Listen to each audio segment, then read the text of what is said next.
Alahady faha-efatra amby roapolo ny volana May taona 2024. Faly miaravantsika rehetra ry havana nahatratra ity andro voalohany amin'ny herinandro ny fanahy masina ity. Alahady faha-enina manaraka ny Pasika ary alahady natao indrindra koa hitondrana vavaka ny FFPM. Izay mbola hipodinantsika ny lohahevitra hoe ankatoavy ny fitarihan'ny fanahy masina. Ny mpitandrina Randrianasoa Anahy no hitondra ny hafatry ny tompo antsika. Ny dekona sy ny olona sokajy matoky kosa no miara-miasa amin'ny fandavarariana izao fotoana izao. Andriamatoa Ravim-belo Rova no mitendry ny zava-maneno. Ny liturjia amin'ny endriny faharoa no arahintsika androany, ary homanintsika ao anatin'izany ny fanekem-pinoana rarana faha-efatra ho fanambaram-pinoana. Ry havana, ho aminao anie ny fahasoavana sy ny fiadanana avy amin'ilay ankehitriny sy taloha ary ho avy. Hiberan'ny tompo isika amin'ny fiarahana mamaky ao am-pitsanganana ny Salamo 3:20, andininy 9 ka hatramin'ny 10 sy ny firana ny vaharakira 4:7, andininy 1, 3 ary 5.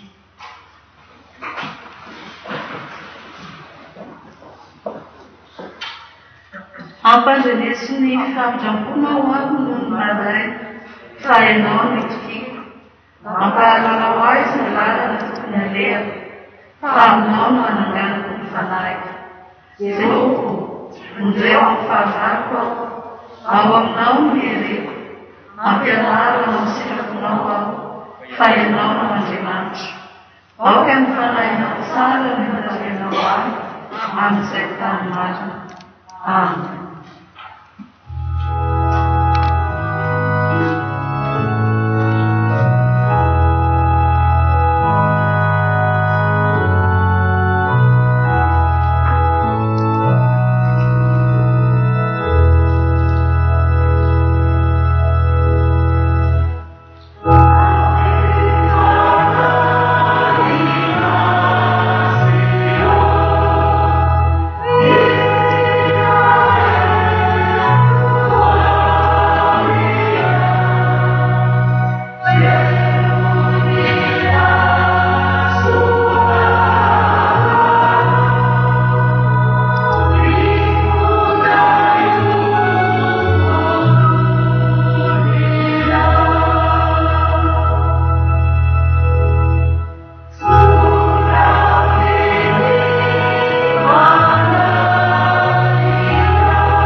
Nideranao zahay ry Andriamanitra ranay be voninahitra. Misaotranao izahay fa velona trapamonjena no avaozinao taminay indray ny famindramponao tamin'ity maraina ity. Misaotranao izahay amin'ity fotoana omena anay ity mba ahafahanay miaona aminao. Mangataka indrindra ny fanahinao izahay mba hitarika anay, hameno anay hahafantaranay ny sitraponao indray izay tianao ambara aminay amin'ity maraina ity. Mideranao izahay Tompo, fa Andriamanitra tianay ianao ka nanome an'i Jesosy Kristy zanakao ho famonjenanay. Misaotra anao izahay fa afaka manatona anao ary afaka mangataka ny famelan-keloka avy aminao. Misaotra indrindra Tompo fa noho ny an'i Jesosy Kristy izay maty teo amin'ny hazo fijaliana ho fanavotana anay dia nodioviny tamin'ny rano koa izay tsy fahatanterahana rehetra aty anatinay. Dia avaozy izahay amin'ny anaran'ny fanahinao mba olona voavela heloka ihany aminao. Dia trofena izao fotoana tanterahana izao voninahitry ny anaranao. Fa naizanaiza tokoa iangonandrona telo amin'ny anaranao dia eo afovoany ianao. Matoky izahay fa eto ianao, manakavara aminay ianao ka tsy ho tahaka ny nidiranay teto ny voanay rehefa aveo. Dia atolotrainao ny bery, ny laza, ny voninahitra fa mendrika ho anao izany. Amin'ny anaran'i Jesosy Kristy ilay Tompo sy mpamonjy anay. Amen.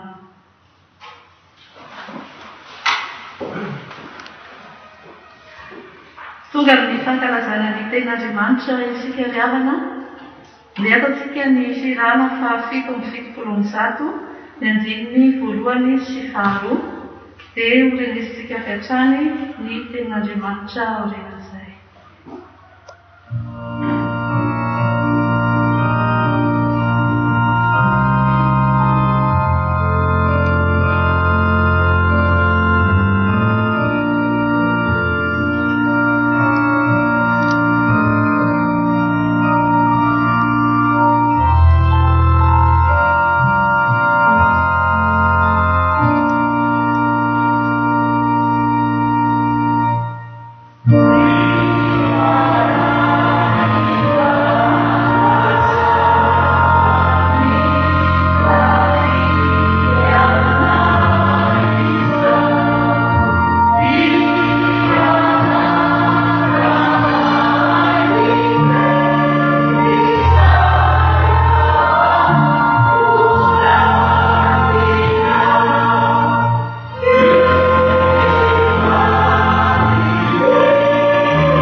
Misaotranao zahay ry Andriamanitra rainay tsara indrindra, rainay amin'ny alalan'i Jesosy Kristy Tompo sy mpamonjinay ianao, ary dia mbola amin'ny anarany no anaovanay izao vavaka izao. Saotranao zahay satria noho izany fahatsaranao izany dia tsy mitsahatra miala nenina aminay isan'andro ianao mba handinianay teny ka hatsapahanay fa tsy misy afa-tsy ao aminao rery ihany ny antoka azahoanay ilay fiainana mandrakizay. Ankehitriny ary Tompo Andriamanitray, raha hovakiana ny teninao izay hainao an'izay mahazo azy ary fahasalamana ho an'ny nofo rehetra, ka ambary eto ihany koa ny hafatra avy aminao. Ilay fanahy masina izay efa nomenao fiangonana hatr'izay hatr'izay Lay fanay masina izay mitarika anay tonga eto ankehitriny. Zany fanaynao masina zany no mbola angatahanay asa araka ny fombanao, arak'izay sahazanay tsirairay avy, na amin'ny mpanomponao izay toro ny teninao, na amin'ireo mpanomponay izay amaky ny teninao, ary aminay vahoakanao izay maniry sy mandetaentanao fatsatra. Ary dia mbola izany fanainao sady masina no mahery izay tsy resin'izao tontolo izao izany no andidy ka androka ny devoly fahavalo, ary Satana sy ny forongony rehetra tsy anankely tsy anam-pahefana eto fa ho any amin'ny farany rehetra hafa. Amin'ny anaran'i Jesosy Kristy Tompo avy any Nazareta, ilay tompony ny hery sy ny fahefana rehetra ny an-danitra izay ty an-tany no anaovanay izay mivavaka izany. Mitenena Tompo fa miainanao izahay. Misaotra Tompo. Amen.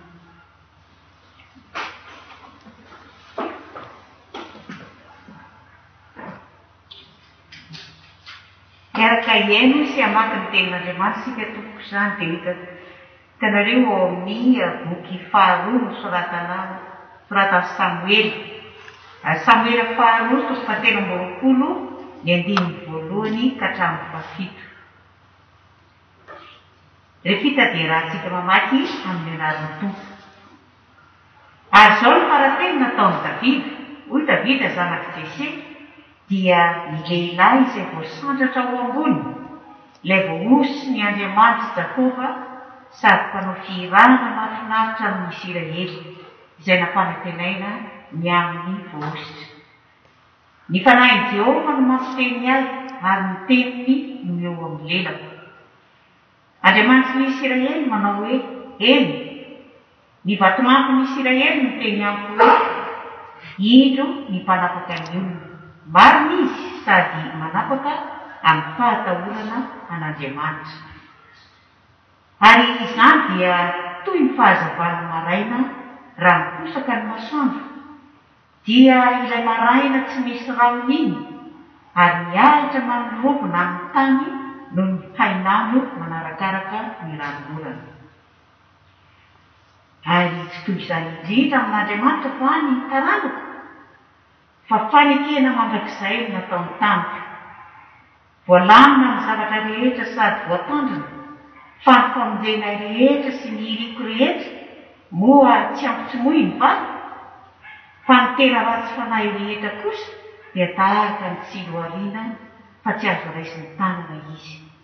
Ary ny olona izay mikasika azy dia tsy maintsy mitondra vy sy zaram-befona, ary modorana amin'ny hafa avokoa amin'izay toerany ireny feno vy sy zaram-befona.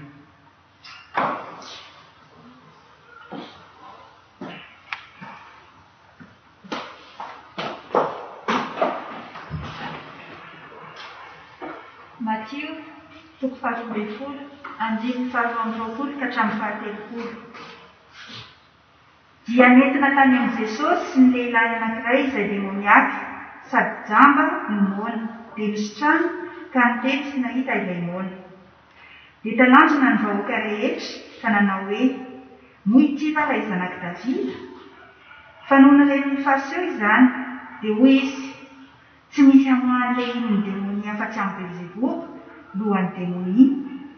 Ary Jesosy nahalala ny eritreriny dia nanao taminy hoe, ho foana ny fanjakana rehetra izay miady an-trano, ary tsy aharitra ny tanàna rehetra na ny trano izay miady an-trano. Ary Satana no mamoaka ny Satana dia miady an-trano izy. Ka ahoana ny ahareta ny fanjakana? Ary raha Belzevoly no amoahako ny demonia, iza kosa ny mba hamoahany zanakareo azy? Ary izany dia izy ihany no mpitsara anareo. Fa raha ny fanahin'Andriamanitra kosa na amoahako ny demonia, dia efa tonga aminareo sahady ny fanjakan'Andriamanitra. Fa ataony olona ahoana no fiditra ao an-tranony mahery androbany entany? Raha tsy afaky ny olona mahery, dia voan'ny vobany ao an-tranony izy, izay tsy mombady manohitra ahy, ary izay tsy miala mamory amiko dia manahaka.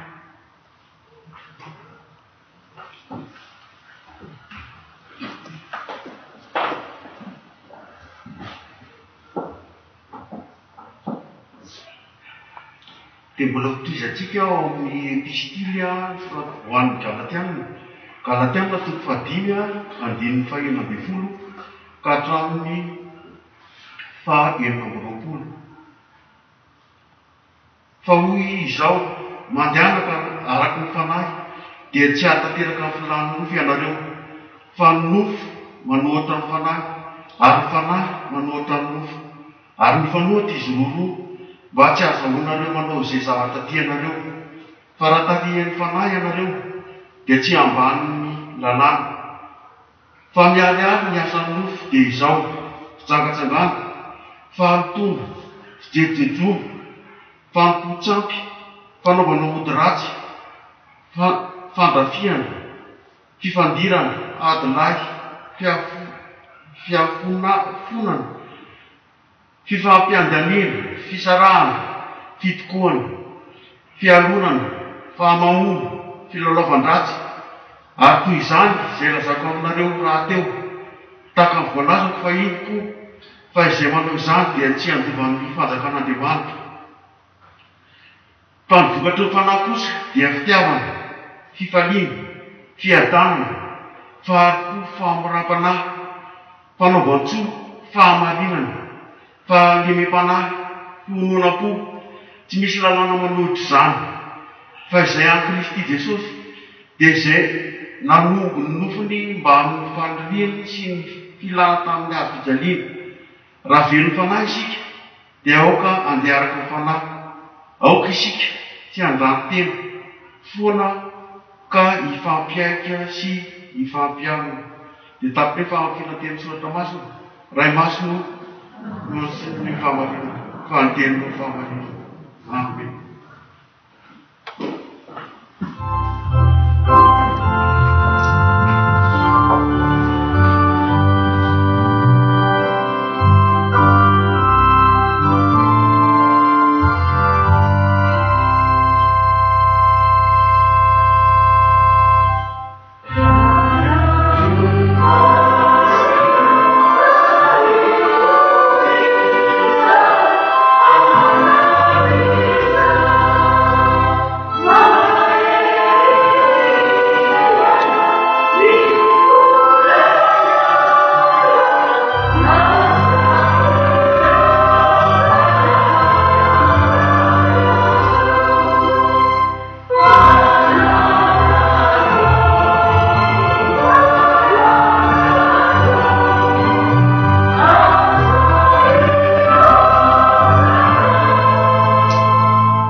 Naisika tatramin'Andriamanitra izany, nao anareo izay ilay tokantrano.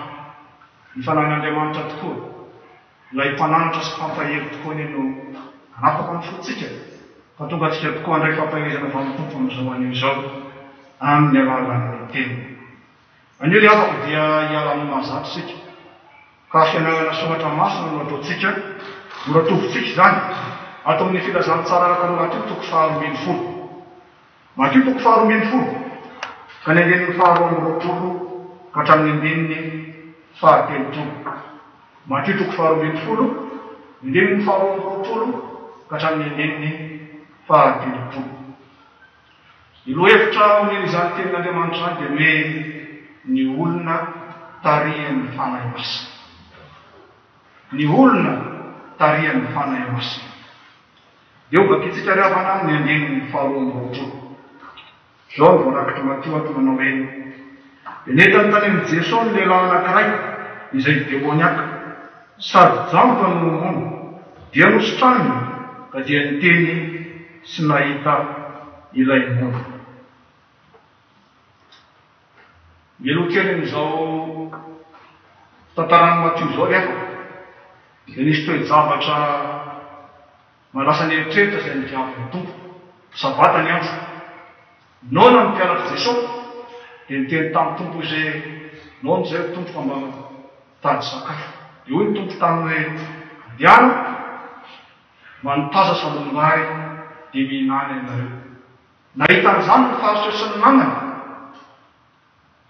dia maneso amin'i Jesosy satria andro sabata na nitazana lesaroim-bany naneso amin'i Jesosy izy ireo ary nanao vazivazy mihitsy ary vazivazy ratsy ny amin'ny asa nataon'i Jesosy fa tsy vitan'izay fa tojo lehilahy anankiray anaty tanana ihany koa Jesosy tamin'io andro ihany dia nosotranin'ny tompo izy ary sitanao samatsara vao mainka tesika amin'ny fariseo iny ny ty ataonao amin'ny andro sabata ianao sady maniraka ny mpianatra hiasa no ihany koa manasitrana olona tsy fanao mantsy zany riavana amin'ny lalàn'i Jesosy kanefa dia nataon'i Jesosy zany zavatra mitrano zany dia zao sady minao vazivazy ratsy an'i Jesosy naneso an'i Jesosy reto fariseo no tezika tamin'i Jesosy izy kanefa nateo ary zany rehetrarehetra zany eto amin'ity andinin'ny faharoa amby roapolo ity dia nasehon'i Jesosy maizy azy Jesosy ilay tompo Andriamanitra tsy mahazaka ny fahorian'ny olona zany tompo Andriamanitra izy tsy mahazaka mijery ny fahorian'ny olona izy na ny manompo azy na ny tsy manompo azy tsy zakany Jesosy mijery ny fahorian'ny reny Jesosy tanteraka mihitsy zany dia ty tsy miraharaha mihitsy zare zany serety fiainany ty fa tsy mba misy miraharaha tsiry aho Jesosy dia miraharahanao tena mijery ianao indrindra fa ao anatin'ny fahoriana sy ny fahaserana ianao zany io ilay demoniaky rehefa tojo an'ity demoniaky ty Jesosy dia tena nasehon'i Jesosy ny maizy azy ka nosotraniny izy ary lilelila ihany koa nanehoan'ny voninahitry'Andriamanitra ka tonga ny teny sy nahita mazoazonareo tsara ve rehefa nandeha atmosfera tamin'izany andro zany vao avy mienjehny Jesosy zany no arabiny izy no tezerany izy kanefa dia asa mahagaga ny nataony vao mainka izy naneo ny maizy azy ka nanasitrana ity lehilahy demoniaka ity Andriamanitra fitiavana riavana mitontsika ka mamerina ny olona tsirairay avy amin'ny toerana izay nahalian'Andriamanitra azy amin'ny mahelik'Andriamanitra azy feno dia zao ny olona tarihan'ny fanahin'Andriamanitra dia manana fokonena mandrakariva ninonina trangan-javatra iainany sy velomany manodidina azy dia manana fonena mandrakariva izy maneny tsara ny famakinan'ny bokon'ny Galatiana tsy eto dia zao nyvoalaza fa ny vokatra ny fanahy dia fitiavana fahalemeny fanahy fanaovan-tsoa tsy voalaza anaty soratra masina hoe rehefa sarotra ny fiainana dia tsy manao sotsony na rehefa tsy mana ianao dia aza manao tsony tsy izay ny voalaza fa ny vokatra ny fitarihan'ny fanahy dia fitiavana fahalemeny fanahy ary fanaovan-tsoa misy gavana ny olona rehefa ao anatin'ny fahaserana dia lasa kizitina be lasa tsy azo vesana lasa tsy azo ifampirarana fa ny olona tarihan'ny fanahin'Andriamanitra kosa riava na inona na inona tontolo misy azy dia vonona mandrakariva izy amin'ny fahatsarana azy zany nataon'i Jesosy teto ary zany te-panahy volameny zany riava tena volameny nomeny Jesosy any olona rehetra izay manaiky ny tarihan'ny fanahy eny ananany fonena mba azahoana tsara teo fonena riavana dia mifanatra amin'ny fonena ny fovatro ahoana moa zany fovatro zany na misy farany izay mampalahelo areo sy rara iny na misy farany izay mampetsotoa areo sy rara tsy andailana ninonino ny olona manana fovatro ary tsy mitsetra tsy miatra na inona trangan-javatra mitsanga fa zay eritreretiny ihany zay tiany atao ihany tsy takan'izany ny Jesosy riavana ary tsy takan'izany ny mpino tiany Jesosy anaiky tarihan'ny fanahin'Andriamanitra fa mba hanana fo onena riavako manalao tompo samy miara-mafantatry tsy tekehitriny fa sarotra ny fiainana efa sarotra foana moa ny fiainana fa kehitriny tena ve maika mbola miasarotra satria eo ny valanaretina eo ny stress teraka ny valanaretina fa indrindrindrindra ny tsy fahampiana amin'ny endrony maro samy fa eo anatrehan'izany afaka dia mitaonanao Andriamanitra amin'ny alan'izao tenin'Andriamanitra izao manaova ny tsara mandrakariva manaova ny marina lalandava aza ketraka amin'ny fanaovan-tsoa Andriamanitra ilay tanahy dia aloha zareo makevitevina manome izay ary makevitra aloha ty matsitsitsiritsira avo ny olona maraiky tarihan'ny fanahin'Andriamanitra dia tsy ketraka amin'ny fanaovan-tsoa fa izany no tarihan'ny fanahy azy ary matsiary mandrakariva izy fa izy ilay mpiara-miasa amin'Andriamanitra iran'Andriamanitra mba hamerina ny olona amin'ny mahevitr'Andriamanitra azy. Iza moa zany izy zany? Ianao anie zany. Izao anie zany. Isika fiangonana no antsoin'Andriamanitra hiara-miasa aminy. Mba hamerina ny olona rehetra amin'ny hevitr'Andriamanitra izay no arian'Andriamanitra azy. Maro ny fanagavana mivarazan'ny tenin'Andriamanitra. Na inona toy ny zavatra mitrango amin'ny fiainantsika fa mba hasambatra kokoa ny manome no ny mandray. Nandray tokoa amin'ny fiainana andavanandro dia aloha mandray toy izay manome ary misy rehefa zavatra mandray ka tsy mahay manome tsony mihitsy fa manitsy ny fomba fijerentsika sy ny fomba fiainantsika izao tenin'Andriamanitra zao fa ny mahasambatra dia ny manana foneny ary manome amin'ny fitiavana satria ny fanahin'Andriamanitra no mitarika amin'izany. Ny faharoa rehefa nandreo vakitsika iray andininy fahatelo amby roapolo sy efatra amby roapolo. Zao ny tantarany Maty manao hoe dia talanjona ny voaka rehetra ka nanao hoe noho ity vary zanaka Davida fa noho ny reniny fariseo izany dia hoy izy tsy misy amoan'ireny demoni afa-tsy Belzebuba lohan'ny demoni. Firiavana ilay tonga amin'ny fitenitsika malagasy hoe voatondraka ramonangatsika na ianao anatin'ny hafanamponao sendra ny mpanatsara. Izany tokoa zavatra mitranga liavako eto. Jesosy nanao asa tsara. Jesosy namerina ny olona mahevitr'Andriamanitra azy dia tonga ny mpankahary, tonga ny mpiavina azo andila ny zavatra mitranga eto liavako. Fa misy mandrakariva ny tsy faly ary misy mandrakariva ny miketrika fikotrehana anohitra ny asan'Andriamanitra sy ny mpanorotran'Andriamanitra. Dia tena niasa tamin'i Jesosy zany liavana teto. Izy manao ny fahamarinana, manao ny asan'Andriamanitra izy. Kanefa dia mitsangana indray ny fariseo mba hiakarika azy. Ary rehefa magnano fariseo lavana dia somary manahirana ihany. Satria tompony tompo sy mpanjakany mpanjaka ny lazaina. Ianao dia mpiara-miasa amin'ny Satana. Ny herin'ny Satana mety no namoahana ny demoni iny. Zany ny fiakangan'ny fariseo. Hitany ke zany liavako. Ianao hoe mifanatrika amina manam-pahefana. Sa anao hoe miteny hoe ianao tompoko dia mpiara-miasa amin'ny Satana. Na ianao mpiara-miasa ny volana, na ianao mpiara-miasa ny topa-kely. Tsisy fanao amin'izany. Nefa dia zany liavana ny zavatra mitranga tamin'i Jesosy. Joro ny Satana ary nampiasainy ny fariseo mba hijoro fahavalon'i Jesosy sy ny filazantsara. Inona moa ravana ny Jesosy nampitainantsika amin'izany dia izao. Ny olona tarihan'ny fanahy masina tsy voatery lamina mandrakariva ny lalana fa mety ho tojo fahoriana, tojo fahaserana ary manam-pahavalo mandrakariva. Rehefa manao ny asan'Andriamanitra ianao ry aho, manaiky anopon'ny tompo ianao dia tsarofa vaky ny aty amin'ny Satana. Dia mijoro Satana andava amin'ny fomba rehetra sy amin'ny endrika rehetra mahatonga anao tianaradia an'i Jesosy. Fanontaniana mipetraka dia izao manao hoe fanahoana loatra re. Ireto fariseo izay fitarika fivavahana. Izay olon-dehibe eo ny fiarahamonina nahoana loatra le izy ireo. Dia ny mpangana Jesosy. Roa ny antony miavaka. Ny voalohany araka ny vakitsika teo. Tsy nahita ambara intsony izy ireo tamin'ny asa mahagaga nataon'i Jesosy. Tsy hita intsony izay teneniny. Tamin'ny voalohany izy vao teny efa maninona ny mpianatra ao navelana anotsy sy alombary amin'ny sabato. Maninona ny sitrano iny fatetra izy dia tsy nahateny intsony satria tena enjana tokoa ary avoleta ny asa mahagaga izay nataon'i Jesosy. Fa ilay olona demoniaka, zara sady mona no sitranony tompo ka tsy nahita lahatra intsony ilay fariseo. Izy ireo masy dia mieritreritra hoe izy ny tena mahay ary manakambara foana izy amin'ny zavatra rehetra izay mitranga tompon'ny hery sy ny fahefana rehetra izy. Zavatra mikanefa dia mifaneraka amin'izay. Tsy nahita ambara, tsy nahita olazaina intsony izy tamin'ny asa mahagaga izay nataon'i Jesosy. Fa ny faharoa dia izao, matahotra reto fariseo reto. Zao dia anaradian'i Jesosy reto vahoaka reto izy ireo. Sao dia ataony Mesia ity Jesosy ity. Natahotra izy ireo dia avy. So very finanana. So tsy olona teny intsony izy fa anaradian'i Jesosy. Inona ny nataony? Navaraka ny fahamarinana.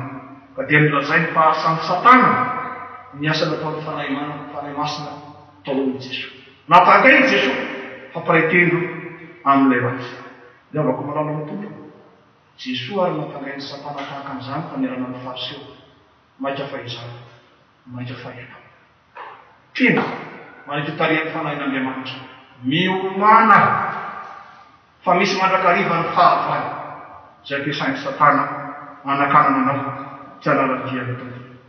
Aza mieritreritra ianao hoe faly Satana mahita anao tonga ty an-tranon'Andriamanitra amin'izao io zao, tsy faly izy. Aza mieritreritra ianao hoe faly Satana mahita anao tranon'io mivavaka, na mahita anao sahira io mbona manompo an'Andriamanitra, mbona manao rakitra ty am-piangonana, mbona manao adia, tsy faly Satana amin'izany. Satria ny Satana ianao tia tena. Satria ny Satana ianao hijanona any an-tranonao any.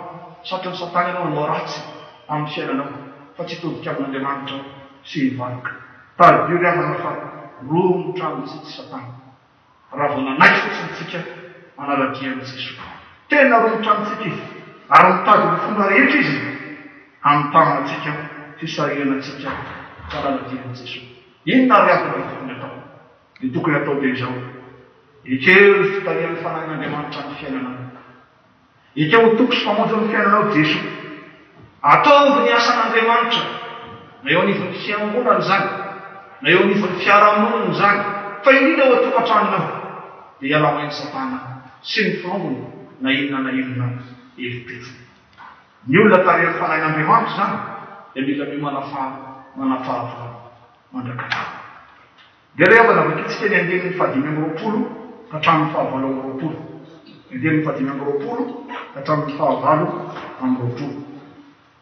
Ary Jesoa nahalala ny hevitseriny dia nanao tamin'ilay ho foana ny fahatsakana rehetra izay miady an-trano. Ary tsy aratra ny tanàna rehetra na ny trano izay miady an-trano. Ary Satana no mamoakaty Satana dia miady an-trano izy. Ka ahoana no ahitany fahatsakana? Ary Beelzebula no hamampy ny demony, iza kosa no hamaha ny zanakareo azy. Ary noho izany dia izy ihany no mpitsara anareo. Fa raha ny fanahin'Andriamanitra kosa no hamampy ny demony, dia efa tonga aminareo sahatra ny fanjakan'Andriamanitra. Eto ry havana dia miakatra ny dinidinika, miakatra ny fandresen-davitra. Fa rehefa nijoro fahavalon'ny filazantsara sy Jesoa ny fariseo dia niroso hatrany ny tompo Jesoa fa tsy niemotra. Ary ilay fanahin'Andriamanitra tao anatiny dia nomba tokoa an'i Jesoa ka nanana ny fahalalana. Inona moa ilay fahalalana? Fatany ny heritreritra reto fariseo reto. Ary tsy vitany hoe fatany ihany ny heritreritra ny fariseo, fa fantatry Jesoa mialoha niteti-dratsan'ny Satana. Ka zany no tonga dia metrany tentenenan'i Jesoa hoe ary fatany ny heritreriny ka dia hoy izy taminy amin'ny 20 misy ejery aho. Fantatry Jesoa ny heritreriny. Ary zany raha toery havana ny asan'ny fanahy masina ho antsika. Manampy atsika amantatra mialoha ny heritreritra ny fahavalo sy ny teti-dratsan'ny Satana. Ary rehefa mahafantatra an'izany isika dia n'Andriamanitra no miteny amin'ny alalan'ny fanahiny amintsika. Zany raha teo no mpanany Davida ary amin'ny bokin'ny Samuela faharoa manao hoe ary ny fanahin'Andriamanitra no mampiteny azy. Zany koa ry havana ny tanteraka tamin'i Jesoa teto. Fa rehefa fantany ny heritreritra ny fariseo izay te hamanitra azy dia avetrany Jesoa dia naneo avetrany ny fahamarinana. Ka notoerany Jesoa avetrany zany anambaran'ny tompo hoe ny fanahin'Andriamanitra no namoahany Jesoa ny demony. Ny fanahin'Andriamanitra no namoahany ny demonio Jesoa. Raha vao manao ny tompo, inona no lesona menantsika amin'izany? Ny olona manaiky tarihan'ny fanahin'Andriamanitra dia omen'Andriamanitra ny fahalalana. Tena mitombo fahalalana. Ary ilay fahalalana dia izao alalanao ny fahavalo. Alalanao ny tetikadan'ny Satana andavona anao. Zany ny fitarihan'ny fanahin'Andriamanitra rehefa. Misy evangelista anankiray havana, vita fianarana izy. Ny rano ambodikolo filazantsara tany varatra indray fanolosy tany. Any amin'ny tany mitambolo fary, tany mando, tany mafana, ary dia biby maro samihafa. Ary isan'ny nampiavaka ny toerana io dia anisan'ny tanana be maingo ny toerana. Tena be maingo kakoa.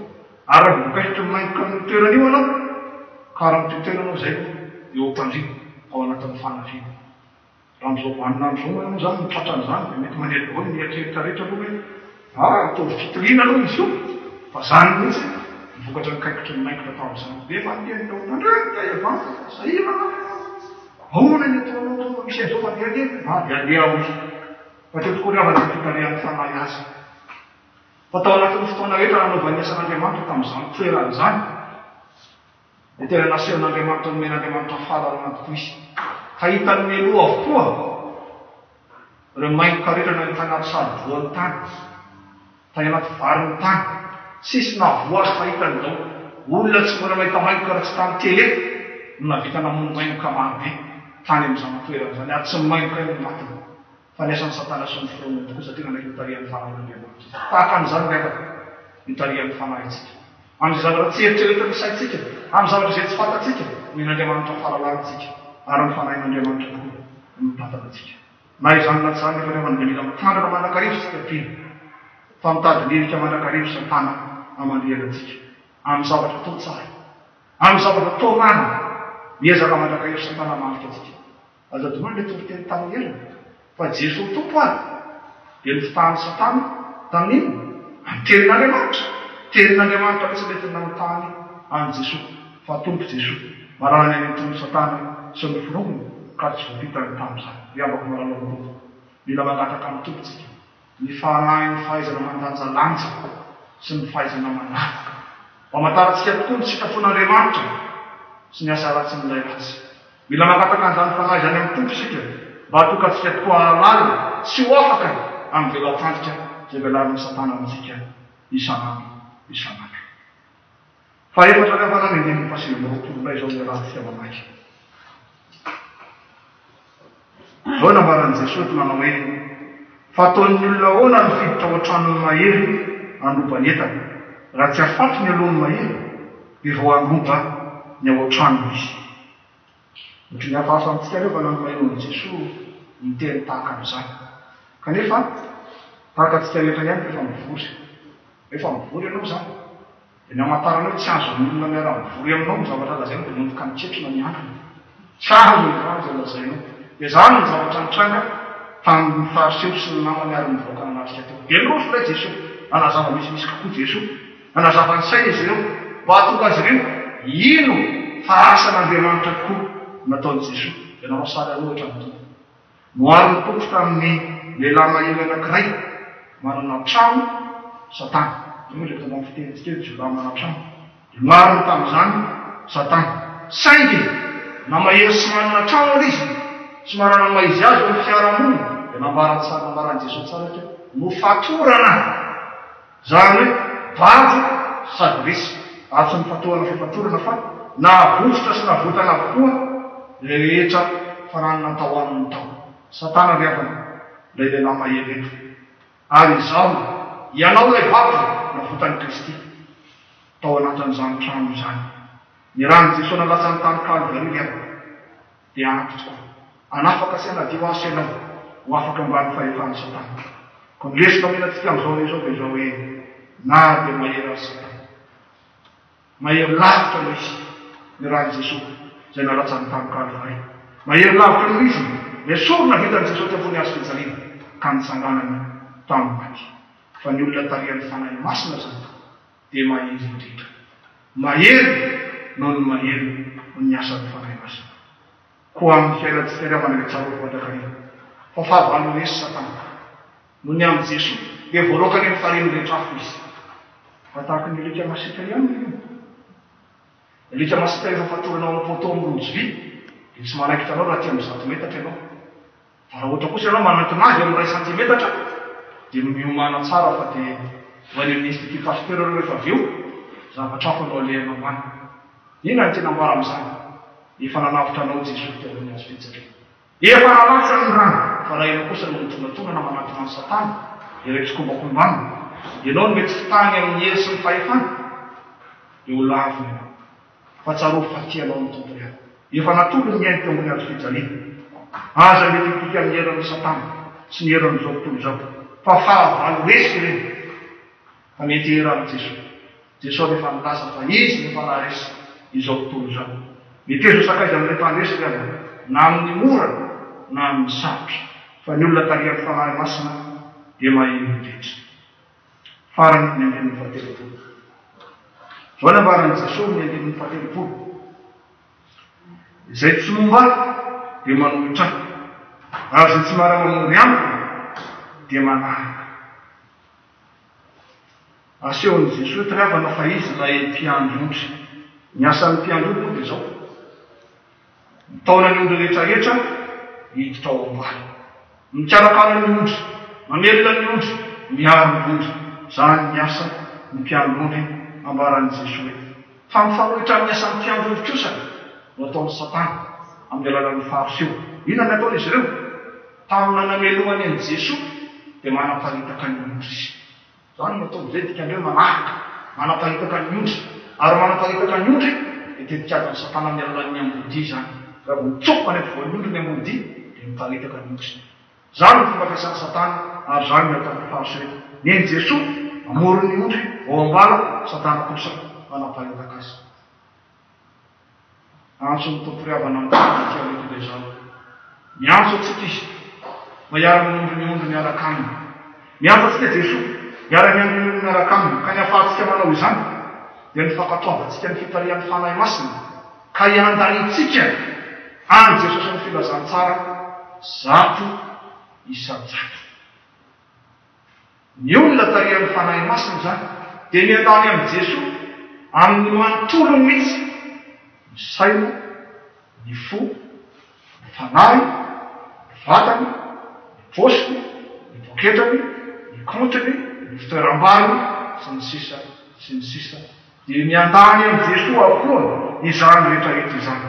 Ambarany toko mazava tsara eto ry aho, fa izay tsy miandany aminy dia tariky Satana. Ary man'izany tariky Satana izany dia enjerany ny fahatezeran'Andriamanitra izy. Avako malalo ny tompo. Ho antsika izay mbola velona ray aman-dreny dia hitsika tsara zany atao hoe tezeran'ny Dada. Indrindra moa fa zany hoe tezeran'ny Neny izany, entana izany, fa ilay fisalatsain'Andriamanitra ny tezitra aminy. Za tsy teny aminao hitanao ny anjoanao fa sarika izany. Fa izay ny voalasa hoe rehefa tsy mianalay amin'ny Jesosy ianao dia tariky Satana enjadiny ny fahatezeran'Andriamanitra.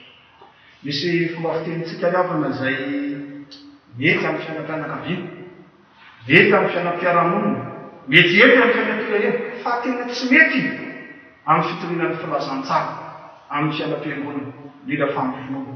Makataka anareo mba toy izao fitenenana izao hoe atao votery ondry ririnina e. Ahoana ilay toy? Dia zay, atao votery ondry ririnina. Mifeny dia misy koa ilay fomba fiteny atao izay marimaritra iraisany. Mety marina amin'ny fiarahamonina izany dia, fa tsy marina amin'ny filazantsara. Fa voalazan'i Jesosy tsara eto mihitsy fa ny olona miandany amin'ny zato isan-jato izany no zanak'Andriamanitra. Fa rehefa tsy miandany amin'ny tompo anao dia efa tariky Satana. Tsy misy amin'ny marimaritra iraisany. Tsy mety izany dia hoe anao zay no miatrehany moa fa andanako fa ho avy any zay manaraka fa zay tsy manao ratsy, zay tsy manao an'izao. Tsy ry aho.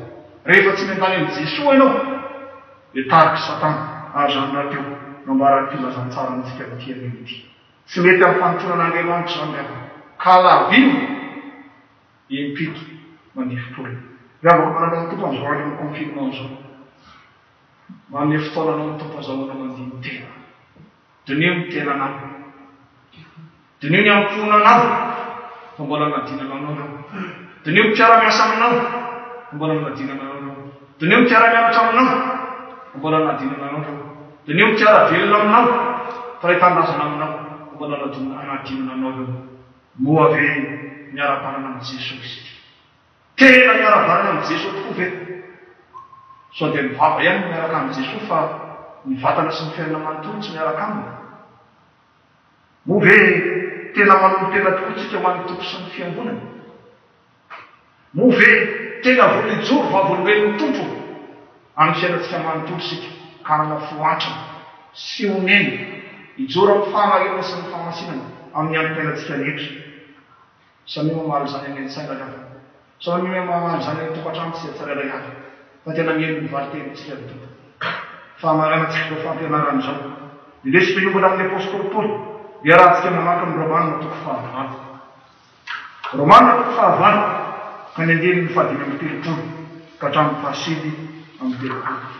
Romanina toko fahavalo indininy fadimy amin'ny telopolo ka hatramin'ny indininy fahasivy amin'ny telopolo.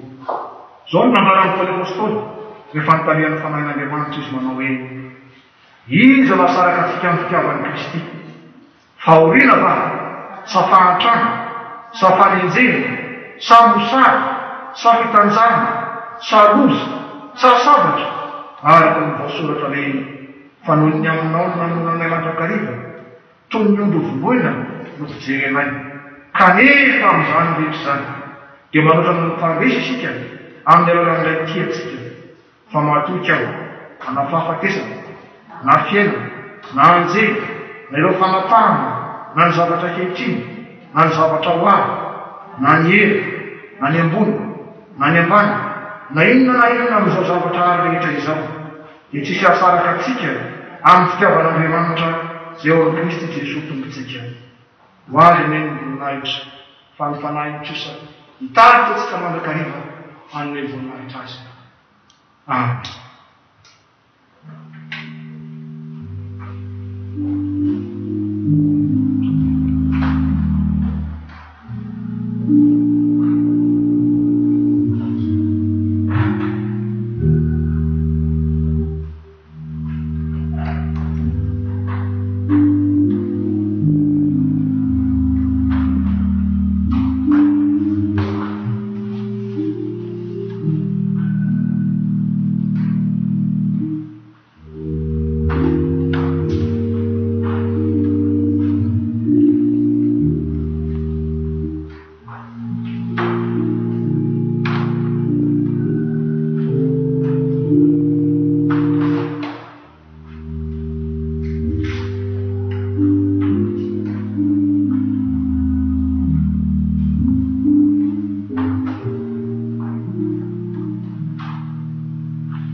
Io mana amin'ny vavaka isika ihany. Na izay any tokantrano, na izay tokantrano Jesosy, dia samy miara misaotra anao ny amin'ny teninao izay nambarana taminay tamin'izao anio izao.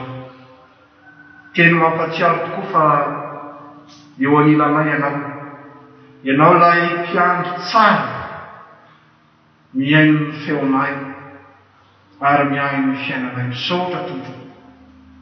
Fa na dia teo tokoa ary sy fahatanteranay ondronao fitiavany anao. Onenanay mandrakariva ianao ka izany manonanao ny aino tombony azy fijaliana mba hisolo voly sy solo ekanay. Indreto ary izay Jesosy manaiky tarihan'ny fanahinao ka anana ny fonao Jesosy dia le fonena mandrakariva eo anatrehan'ny fahantrana ny hafa na fahantrana ara-panahy na fahantrana ara-tsaina indrindra fahantrana ara-toekarena sy ara-piarana. Indreto izay Jesosy no nanaiky tarihanao ka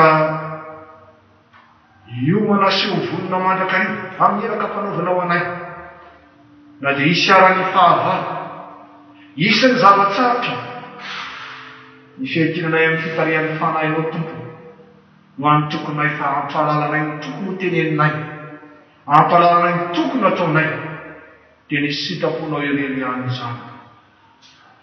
En'izany fanahinao izany Jesosy ny irenay ampaherenay ary miherinao tompony entonay manao ny asanao manomboka eto anivon'ny fiangonana izany eo amin'ny fiarahamonina manerana amin'izao tontolo izao.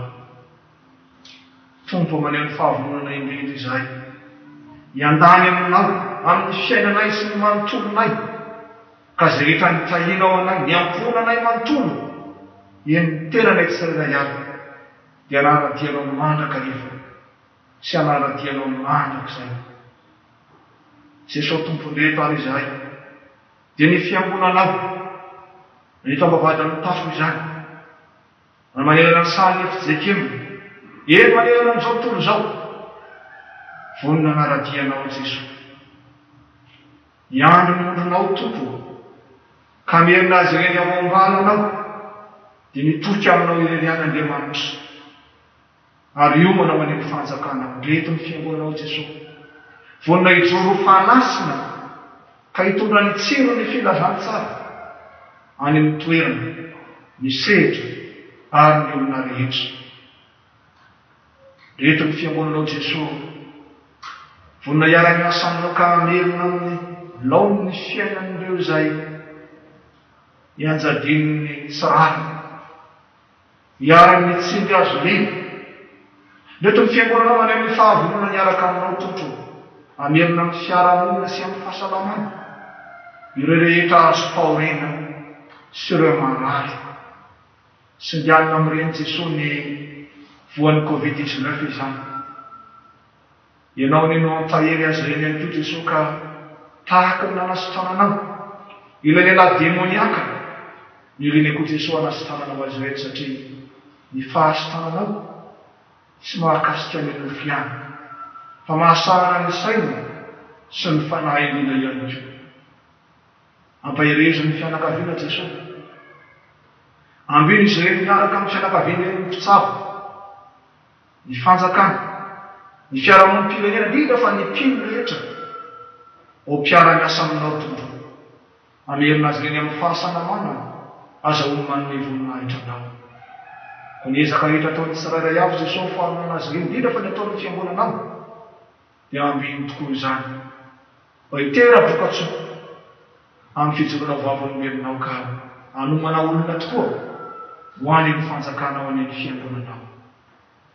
Jesosy tompoko, tsy misy miafina aminao ny aminay tsirairay avy, ny tsy fahampiana, ny oro-oro aman-tsaina samihafa, indrindra ny fiosakozon'ny finoanay eo anatrehan'ny hamafin'ny aretina sy ny tsy fahampiany tompo tianay. Indreto anefa izahay maneo ny fahavonanay.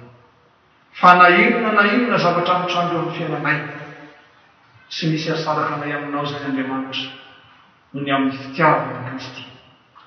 Koa izay rehetra vetsivetsy ny tsirairay avy Jesosy, na ny an-trano izy ireo na eto am-piangonanao, dia ireo izany fa tsy hisaraka aminao izay mandraka riva sy mandrakizay.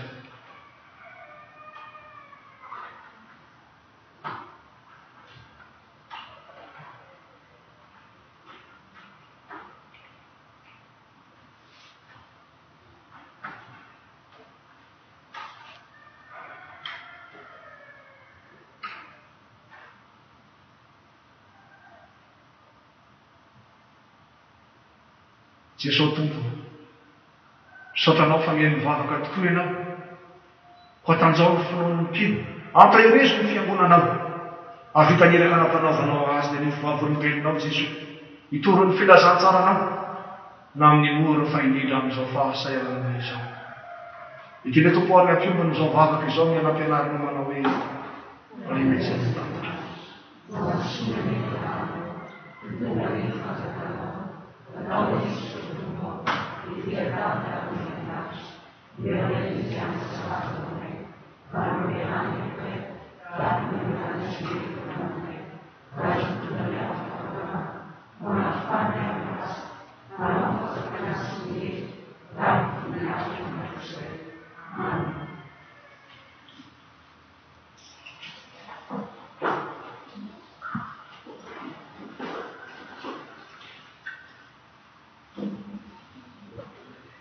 araka ny ten'Andriamanitra izay norenesintsika teo, ny olona izay tarihy ny fanahin'Andriamanitra dia olona mpandresy miaraka amin'ny Jesosy Kristy ary olona miangany zato isan-jato amin'ny Jesosy Kristy, olona sahy manambara ny finoany any Jesosy Kristy.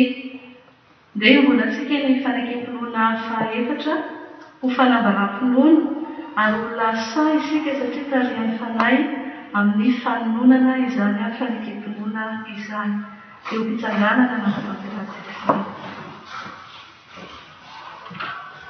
Manambara ny finoantsika amin'ny Jesosy Kristy isika, miaraka ny finoan'izao fanampatisany ino sanapas'Andriamanitra maharesy fahafaran'izao sy araka ny tena namandramy efa Messia izay sy araka ny tena taona samanena hoe marina ianao ny zanak'Andriamanitra, ianao ny tantaky ny Israely. Sy araka ny velona fahasalamana hoe, ny tenanay mandre, ka fantatrika Jesosy mampahazozao zao. Sy araka ny tena fahatetena hoe, ianao ny Kristy zanak'Andriamanitra velona, ianao ny manana ny fehizena mandrakizay. Ary araka ny tena fahamasy hoe, tombo sy Andriamanitra. Amen.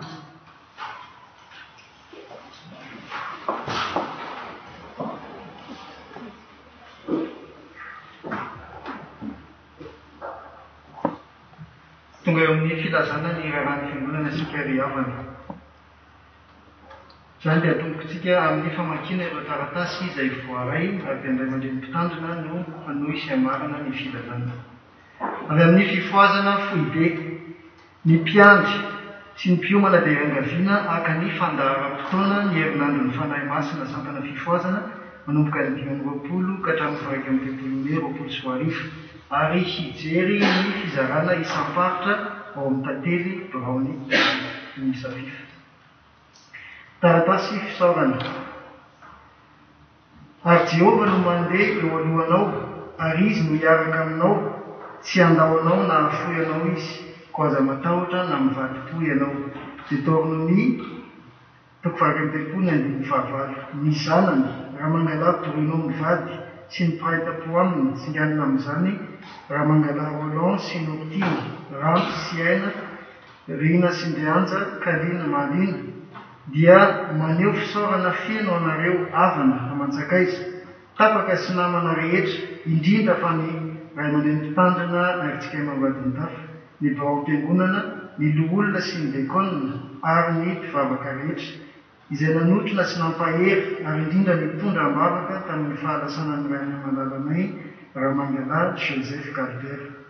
Andriamanitra manankaream-pahasoavana hoe amafy fitianareo rehetra dia ho an'Andriamanitra ireny ny voninahitra. Fampatsihivana.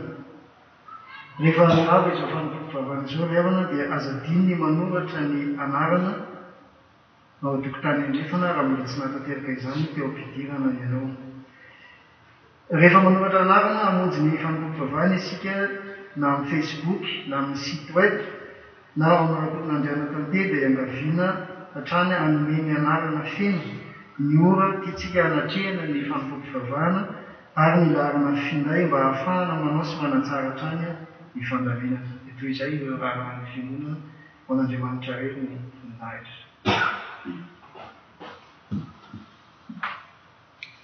Fanetanana roa afana no anetanana antsika na ho anao izay any an-trano izany na ho antsika eto an-tranon'Andriamanitra amin'izao anio izao. Ny fanetanana voalohany avana dia izao. Saorana be dia be Andriamanitra nahafahantsika miara-miezaka, vola-mavaka tamin'ny herin'ny anio nahavitatsika ny rakitra manokana ho amin'ny famitana ny trano fidiovana izany. Dia ny alafaharoa avana dia amin'ny herin'ny anio avizao, amin'ny alahady Pentekosta, 1 ny volana May. Koa manasanao tonga hiara-mivavaka, manasanao koa hiara-mivavaka ny tokantrano, ary ny indrindra samy vonona isika amin'ny famitana izany toeram-pidiovana izany. Tsarofa Andriamanitra tsy maintsy marina, fa nadio ny asanareo sy ny fitiavana izay nasehonareo ho voninahitry ny anarana.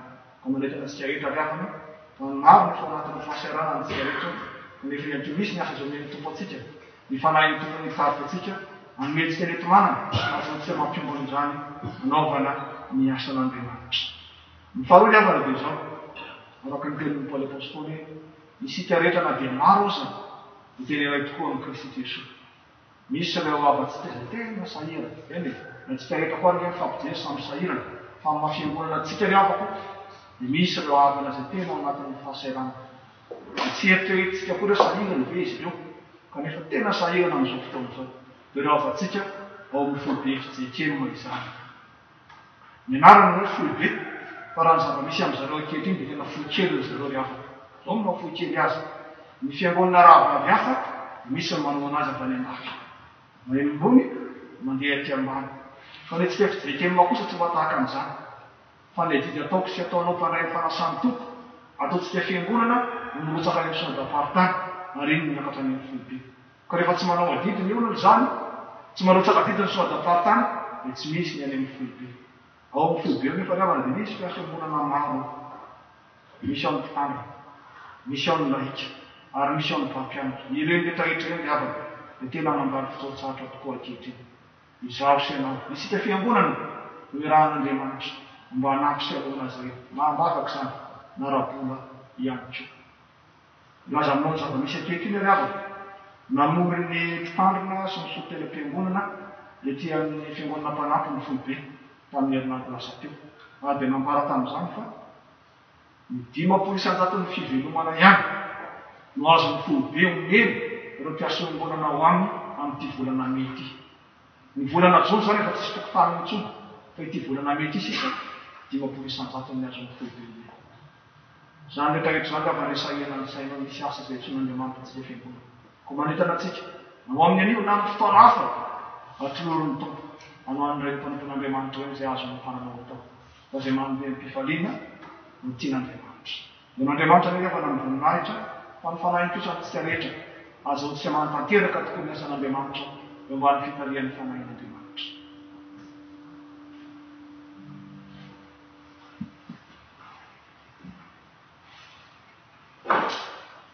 Hanavao ny fanoratenantsika isika ry avana ny fanatanterahana ny rakitra. Ny firanam-panampy ny fasely amin'ny telokolo no iraintsika ao anatin'izany.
Andreny faefatra no anoratsika izao rafitra izao.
misaotra ny tompo isika ry avana ny amin'ny fahatanterahana izao fotoana izao.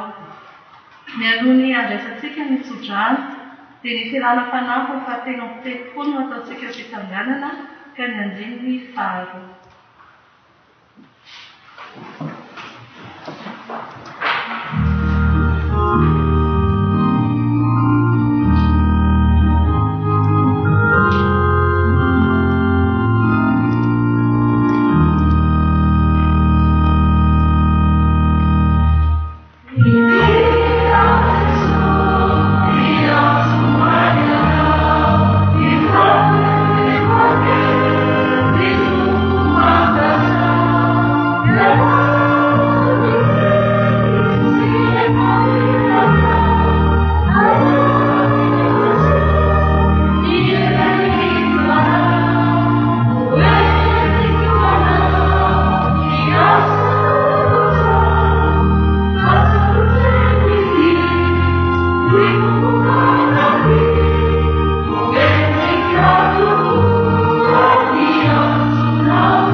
Ary Andriamanitra ny fanantenanany amenanareo amin'ny fifaliana sy ny fiadanana rehetra amin'ny fononareo mba hitomboanareo amin'ny fanantenana no ny ena ny fanahy masina.